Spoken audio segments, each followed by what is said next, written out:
너무 참 찬양작 이렇게 하는 게 좋습니다. 앞으로 제2대 목사님 세워지면 저 적당히들 하세요. 더 잘하시고 지금까지 잘하니까 최상이었고, 다음에 오시는 목사님 우리가 뭐를 봐야 되나, 그 중에 하나가 이분이 우리들에게 비전을 제시하고 있는가. 우리 늘비교로 하여금 비전을 제시하는 그런 목사님인가. 저는 여러분들과 함께 놀기는 잘 놀았지만, 여러분들하고 잘 지내기는 했지만은 제가 여러분들에게 막 비전을 막 보여주고 그러질 못했어요. 왜? 제가 막 비전 있고 그런 목사가 아니에요. 저는 그냥 평범한 사람, 한 사람에게 등불을 드는 게 무슨 비전이겠어요. 가슴 따뜻하고 그 사람하고 잘 놀아주면 되었지. 그게 저희 목회이다 보니까 우리 늘비교회 막 비전 있는 목사로 여러분들에게 그 서지를 못했습니다. 그래서 어떻게 제가 장로님들하고 앉아서 면접을 하는데, 면접하는 순간순간 제가 어떤 생각을 가졌는가. 진짜 내가 10년 전에 은퇴를 했어야 되는데, 10년 전에 조금만 더 내 자신을 내려놓는다면 20주년 이 강서구민회관에서 예술축제를 했잖아요. 그때 우리 늘비교회가 최고의 지금 생각해 보니까 이 꼭지점이었어요. 그때 내가 딱 과감하게 은퇴하고, 어저께 그런 사람들 오늘 또 이렇게 설교들을 보니까 이거는 저하고 저희들 세대하고는요 완전히 달라요. 그래서 저도 막 기대가 돼요. 이런 사람들 20년 전에 10년 전에 늘비교회를 딱 그 2대 목사로 세웠더라면은 과연 오늘 우리 늘비교회는 어떤 상황일까? 좀 그런 생각을 앉아서 혼자 해보니까 그리 여러분들에게 미안한 거예요. 그리 여러분들 그 사례비 몇 푼 더 받으려고, 먹고 살려고 그냥 그 자리에 앉아있다, 그런 생각 때문에 제가 참 늘 여러분들에게 미안하고 그래요. 저의 미안한 감정을 여러분들이 잘 받으시고, 앞으로 제2대 목사님은 혼자서 못합니다. 혼자서 여러분들이 계속 함께 움직여 주시고 함께 기도해 주시고 함께 동력해 주실 적에, 지금 저는 맨바닥에서 시작을 했잖아요. 근데 지금은 600명 이 교인들로 출발을 하니까 얼마나 우리 늘비교회가 앞으로 더 부흥하는, 영적으로도 부흥하고 숫자적으로도 부흥하는 그런 교회가 될까, 우리가 함께 기대하도록 하십시다. 아이고 진짜 좀 크게 좀 크게. 내가 지금 마음이 심란해 가지고 작게 한다고 여러분도 작게 하면 안 되죠. 심란해서 여러분들도 아이고 상당히 은혜가 되네. 어저께 어떤 목사님이 늘비교회에 대해서 어떻게 생각하세요? 우리 장로님이 질문을 했더니, 제가 오기 전에 늘비교회 다 홈페이지에 들어가서 어떤 게인지 살펴보고 설교도 다 이렇게 들어봤습니다. 목사님 설교, 조직신학 설교를 하는데 그것도 주일날 낮 설교에 조직신학 시리즈 설교를 하는 목사님, 그리고 교회는 흔치 않는데, 저 목사님이 이제 그렇게 하는 걸 보고 어느 날에는 목사님께서 은퇴 선물로 제가 여러분들에게 조직신학 설교를 드린다, 그 말씀을 듣고 제가 참 가슴이 아주 그냥 뭔가 딱 왔습니다. 그렇게 말씀을 하시더라고요. 그분한테 제가 점수를 많이 줬을까요? 많이 줬을까요? 어느 쪽이에요? 점수 안 줬어요. 안 줬어요. 왜? 나는 채점할 자격이 없어. 우리 장로님들이 10명이 채점관이고 10명이 면접관이지 저는 방청석이에요. 방청.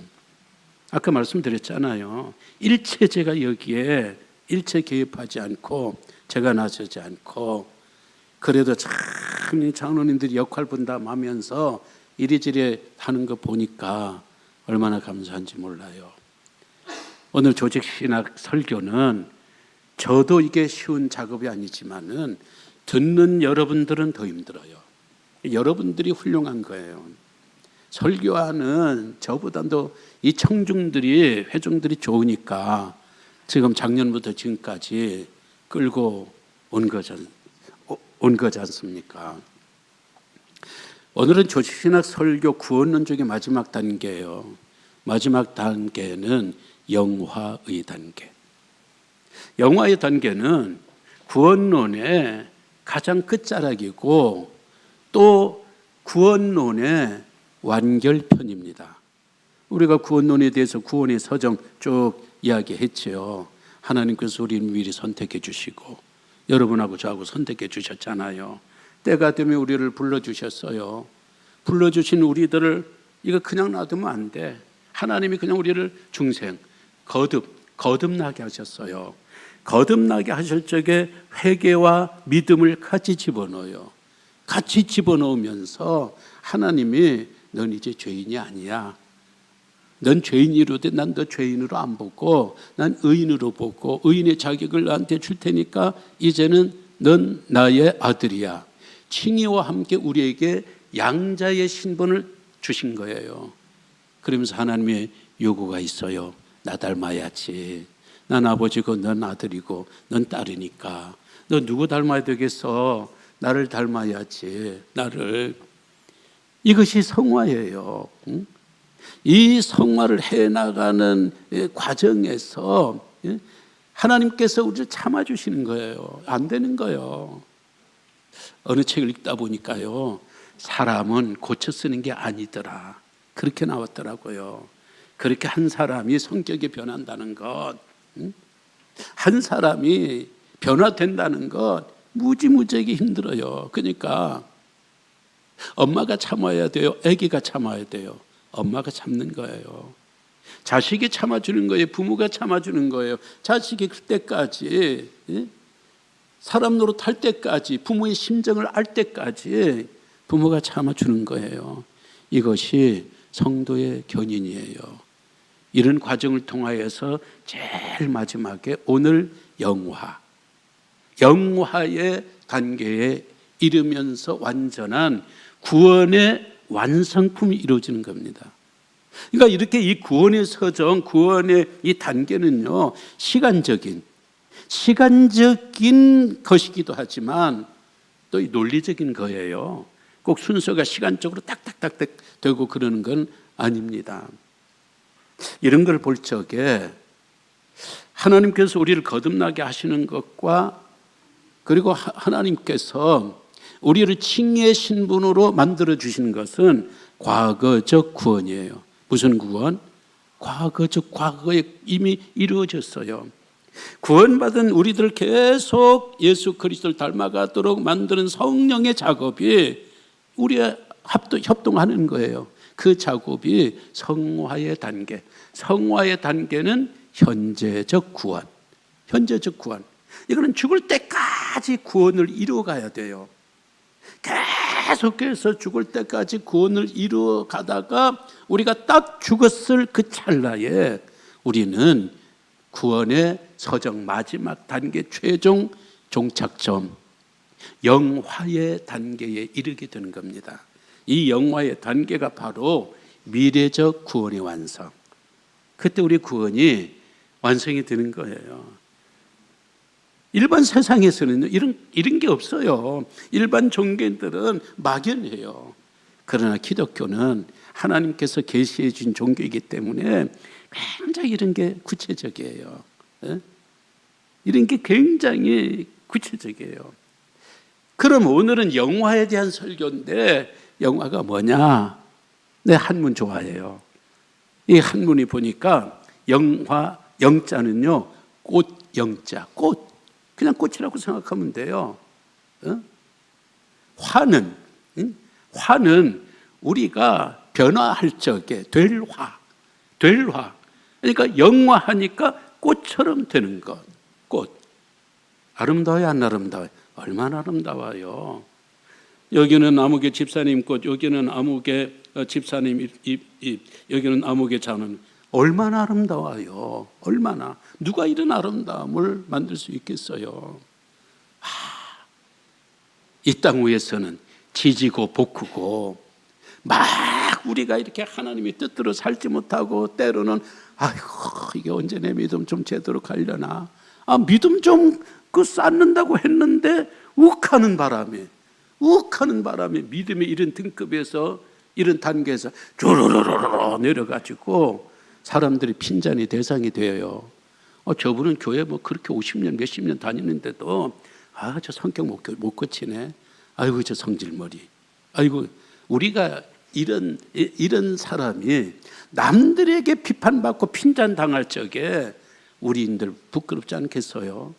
우리도 부끄러워. 우리도 막 어디 숨어버리고 싶고 이런 이들이지만, 그러나 천국에 가서는 죄가 쫙 빠졌게 버렸기 때문에 아름다움만 남아요. 성화의 단계가 완성이 되어버리기 때문에 하나님 보시기에는 얘도 꽃, 모든 사람들이 하나님 보시기에는 다 꽃처럼 되면서 천국의 소리가 계속 꽃으로 아름다운 꽃으로, 거룩이라는 꽃으로, 성화의 완성된 성화지만 또 성화의 최고봉으로 꽉 차가는 이런 너무도 아름다운 모습, 이런 모습이 될 거예요. 우리 중에 자기 얼굴에 만족하는 사람이 있나요? 만족해봐야요, 오래 못 가요. 우리 얼굴은 정지된 게 아니에요. 우리 아름다움은 정지된 게 아닙니다. 늙어가면요 어쩔 수 없어요. 옛날 섬기던 교회에 서울대학교 영문학과 나온 권사님이 계시는데 그렇게 미인이에요. 집안도 좋고 또 남편도 서울대 상대를 나왔어. 왜 하나님께서 어떤 사람 줄 때 다 줘버리냐? 좀 공정하지 않다? 그런 느낌이 안 들어요? 어떤 사람에게는요 하나님 다 줘버려요. 다 줘버려요. 야, 그런데 한 40년 만에, 한 30몇 년 만에 이분을 만났는데 할머니가 돼가지고요 지팡이 짚고 나왔더라고. 지팡이 세 발로 걸어. 여인이 세 발로 걸으니까, 할머니가 되어버리니까 서울대도 소용없어. 영문과도 소용없어. 남편이 서울대 상대 나오고 아내가 서울대 영문과 나와도 그냥 할머니예요. 그 아름다운 얼굴, 너무도 아름다웠기 때문에 오히려 더 안쓰럽더라고요.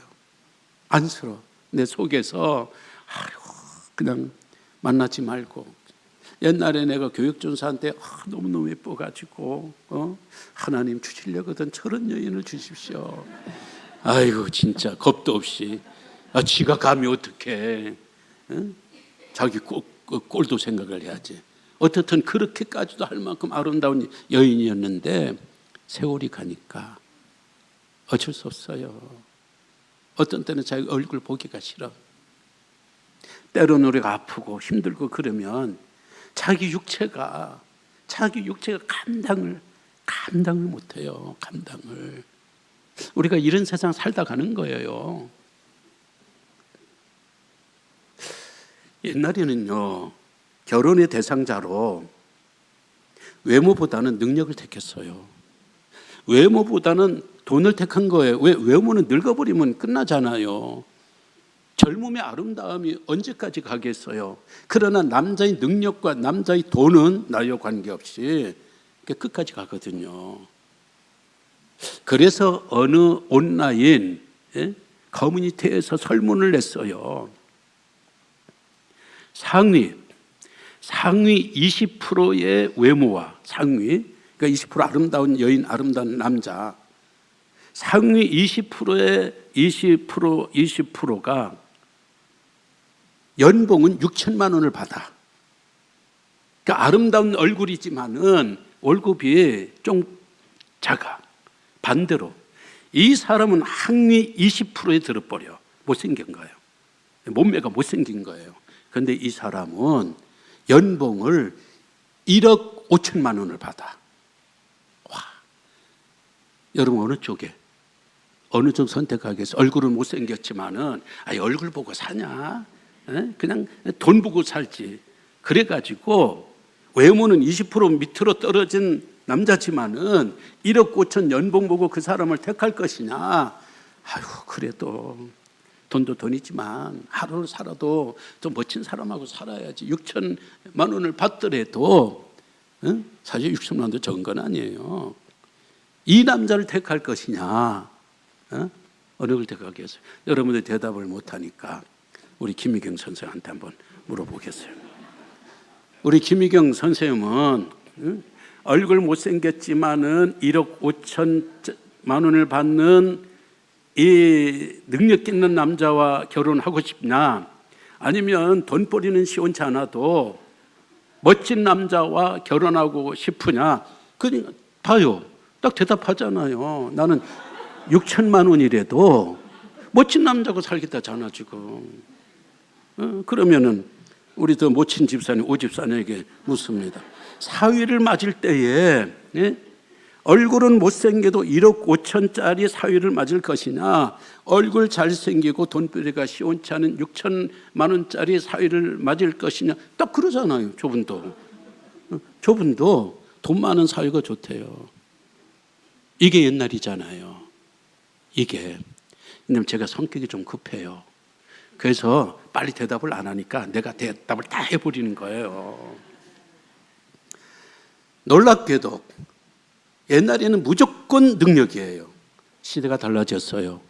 지금은 52.1%가 외모를 택하겠대. 외모를 택하겠대요. 돈이 아니라는 거예요. 키. 오늘 키 작은 분들 뭐라고 이렇게 생각하지 마세요.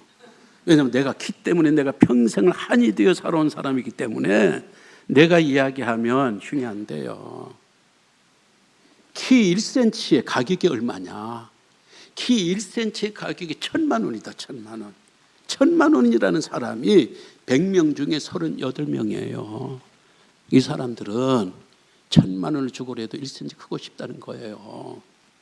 그런데 그 1cm가 5천만 원이다.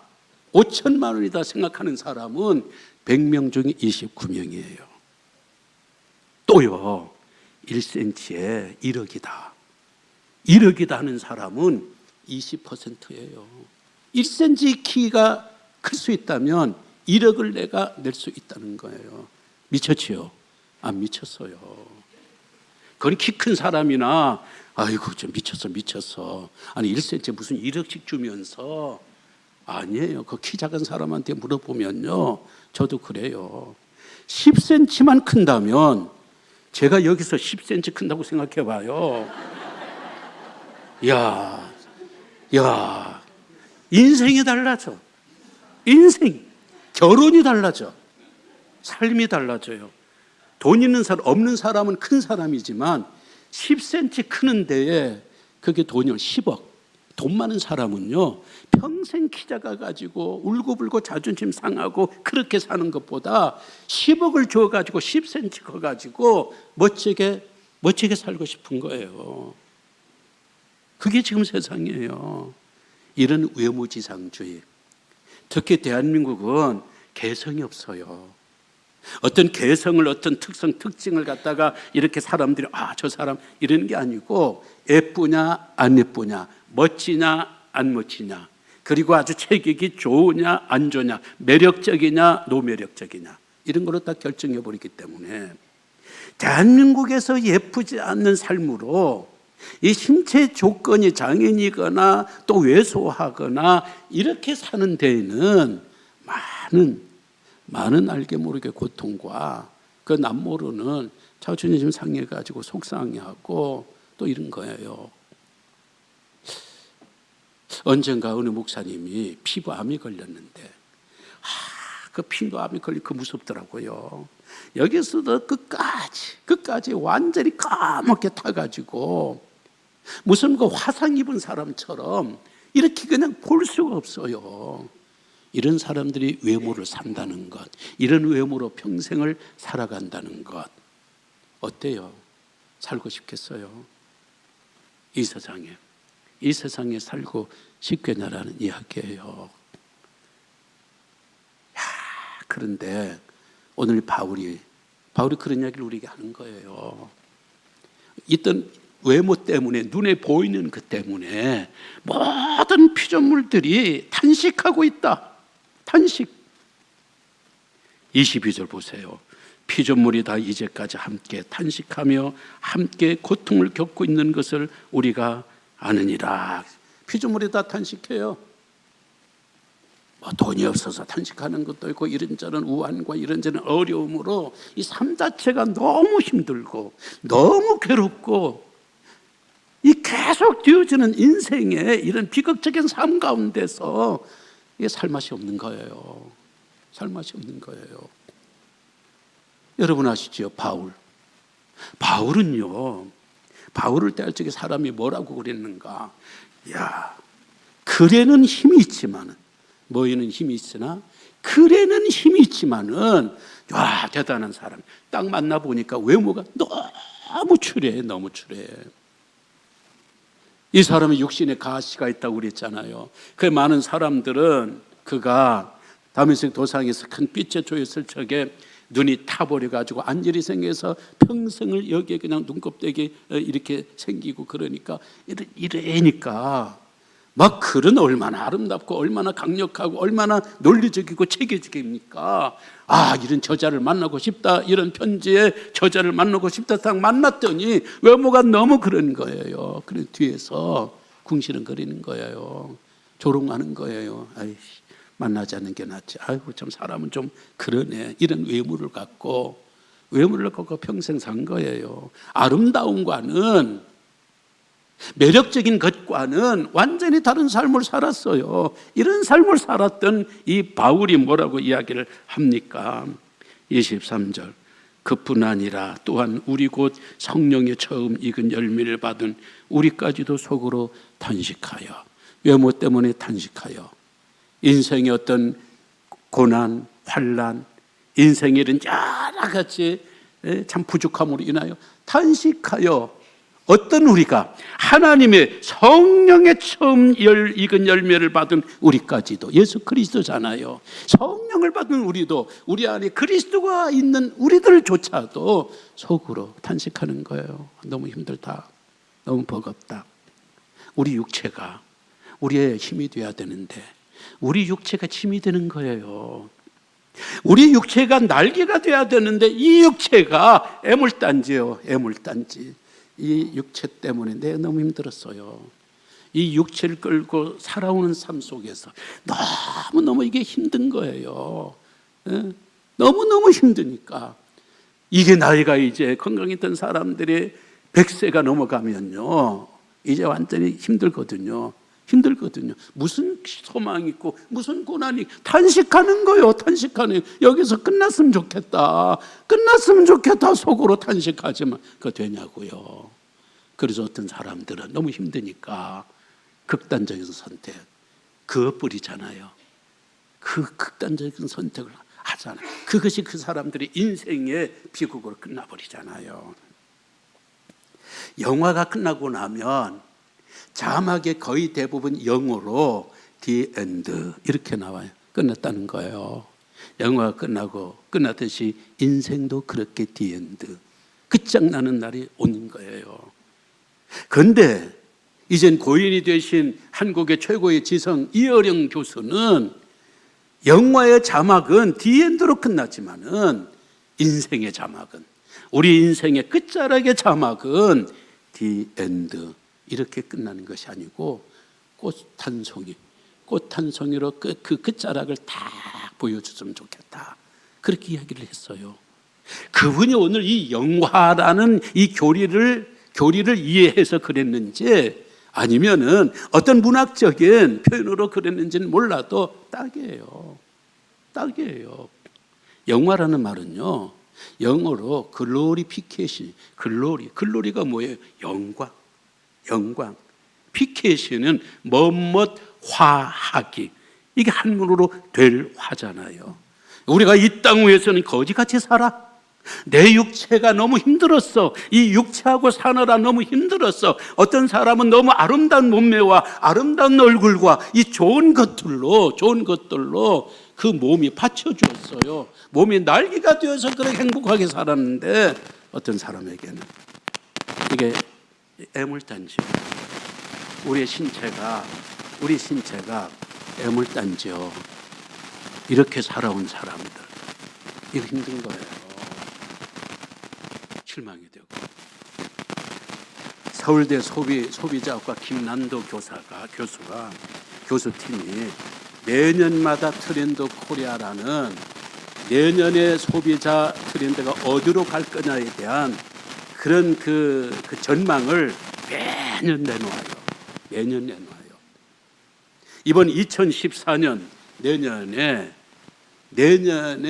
소비자 키워드 10개를 내놨는데 그 중에 하나가 육각형 인간이에요.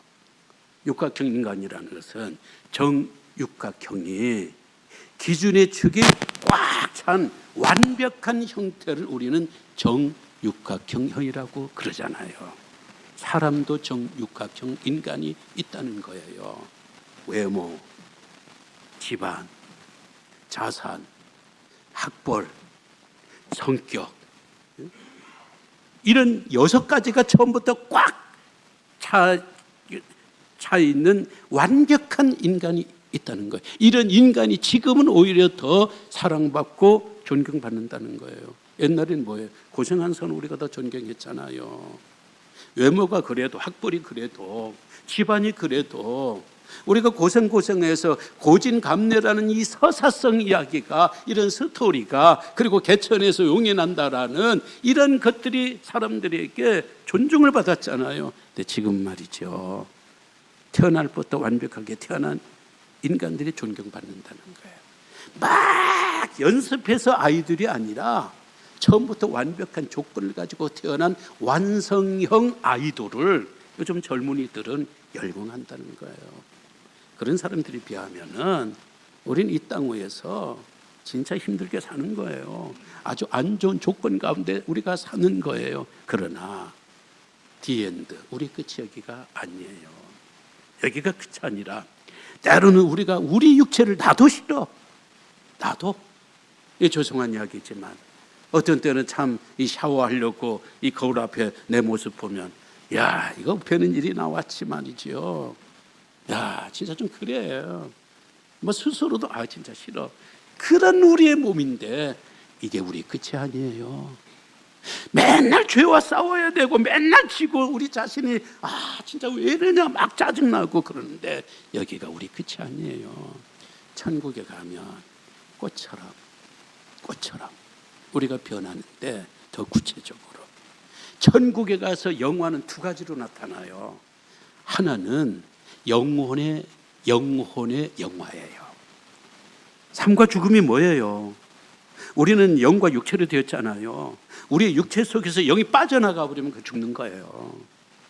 빠져나가는 그 영은 불교적인 용어로 말하면 찰나적으로 천국으로 그냥 가요. 이렇게 몇 시간 걸려서 가는 게 아니고 순간적으로 천국에 딱 가는데, 딱 가는 그 순간, 죽는 그 순간 우리는 100% 성화의 꼭지점에 있는 거예요. 그 안에서 우리는 죄가 하나도 없기 때문에 하나님의 그 빛나는 영광 속으로 우리가 계속 빨려 들어가고, 하나님의 영광이 우리 속에 계속 들어오면서 하나를 이루어 우리의 신의 성품은 되지 못하지만, 우리가 신 자체는 되지 못하지만 하나님의 그 거룩하심, 하나님이 성스러우심은 100% 우리의 영혼을 환하게 빛나는, 하나님 보시기엔 너도 너무 아름다운 꽃이요 별이요 빛으로 우리가 그렇게 변해버려요. 그렇게 변해버리고, 또 하나 육체는 딱 죽으면 육체가 영화의 단계에 들어가는 건 아니에요. 육체는 안식의 단계로 들어가요. 땅에서.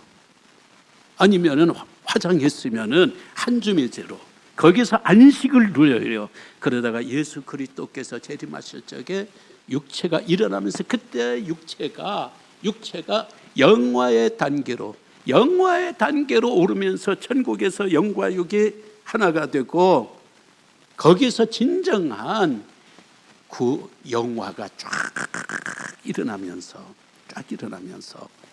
그쪽에서 너무도 우리 자신이 아름답고 너무도 찬란한 그런 세상에서 우리는 영생을 하는 거예요. 그럼 사람이 궁금해요. 아니면 천국에서 우리 깨어났을 적에는 어떤 나이로 깨어납니까? 죽을 때 나이로 깨어납니까? 지금 육체로 깨어납니까? 아니 지금 육체로 깨어나면 그런 천국 뭐로 가? 잘생긴 사람이나 가지.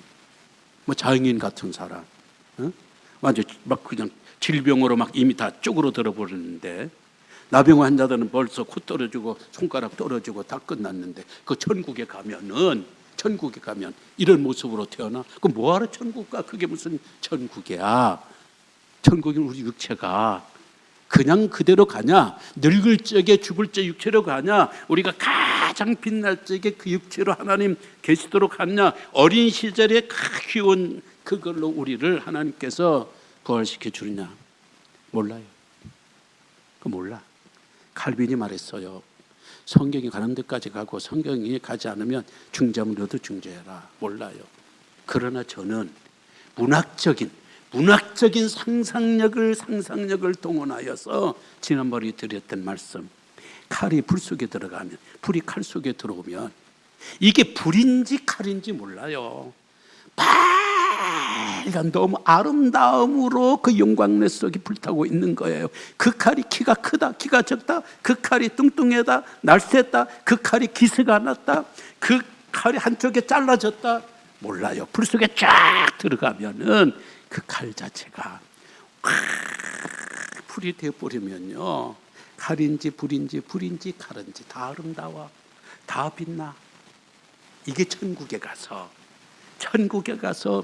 우리의 형체 있고 우리의 삶에 영생하는 과정이에요. 이것이 바로 영화라는 이야기예요. 성경에서 영화를 보여줬던 사람 봐요. 예수 그리스도, 모세, 엘리야, 스데반. 예수 그리스도가 변화상에서 빛이 쫙 나니까 제자들이요 숨이 막힐 정도예요. 근데 그 옆에 서 있는 모세가 나타나서 예수 그리스도의 광채 속에 들어가니까 그 전에도 빛이 났어요. 그러나 모세는 그때는 얼굴에만 빛이 났지만 예수님의 빛 안에 들어서니까 모세 자체가 빛이 되는 거예요. 엘리야가 천국에 올라갈 적에 불병거와 불말을 타고 갔어요. 불말이 엘리야인지 엘리가 불말인지 불 속에서 올라갔는데 변화산상에 나타난 엘리야의 모습은요,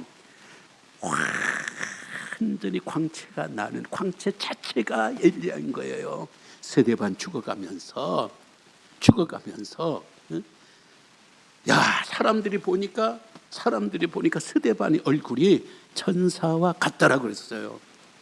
천사와 같다라는 말은 하나님과 같다라는 말을 그렇게 애들로 말하는 거예요. 왜?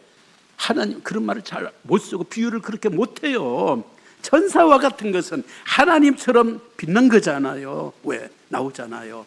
위에 계신 하나님과 그의 아들 예수 그리스도를 보니 스데반의 얼굴이 빛나더라.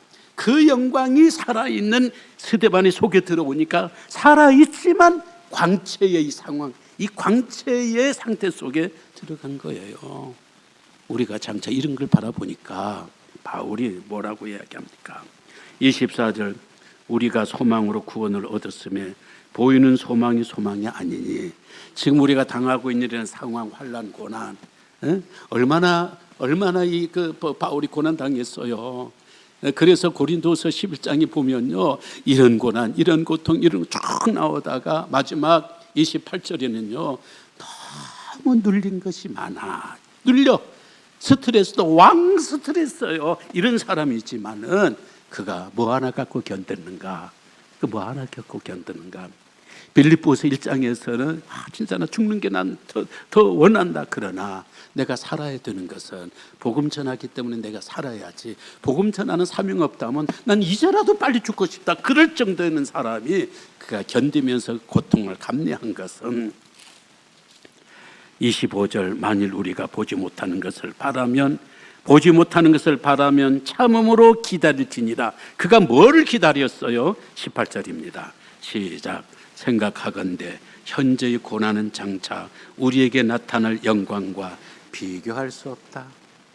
우리의 신체, 우리의 외모, 우리의 삶, 우리의 인생, 천국에서 이 영화의 단계로 올라가면 여기하고는 비교할 수 없다. 이것이 그의 소망이었어요. 칼리비는 평생 병으로 힘들어했어요. 아내가 일찍 죽고 아이들마저 일찍 죽고 인생이 재미가 없는 사람이에요. 교감청에 시달리고 자기들 신학자들끼리 시달리고 두통과 그리고 계속 불면증과 그리고 그는 또 이 심장이 안 좋고 막 그랬어요. 이런 사람이 55세 죽었어요. 얼마나 스트레스 받았으면 55세 죽으면서 계속 중얼거리는 거예요. 그것도 25분 동안 제자들에 가서 무슨 유언 남기는가 들어봤더니 생각하건대 현재의 고난은 장차 내게 나타날 영광과 비교할 수 없다. 이걸 25분 동안 계속 이 한 구절만 읽었대요. 저는 이 말씀이 저의 신앙 고백이에요. 여러분 아시다시피 제가 건강한 신체로 살았던 사람이 아니잖아요.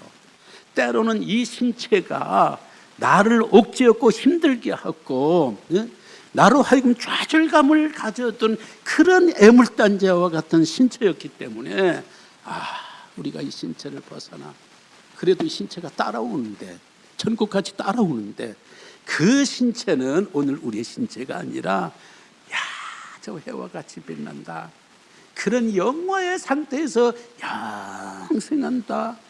그것이 오늘 저의 신앙이자 신앙의 고백이에요. 이런 신앙과 이런 신앙 고백이 우리 모든 성도들 여러분들에게 꼭 같이 함께 가질 수 있기를 주의 이름으로 부탁을 드립니다. 다 함께 일어나셔서 기도합니다.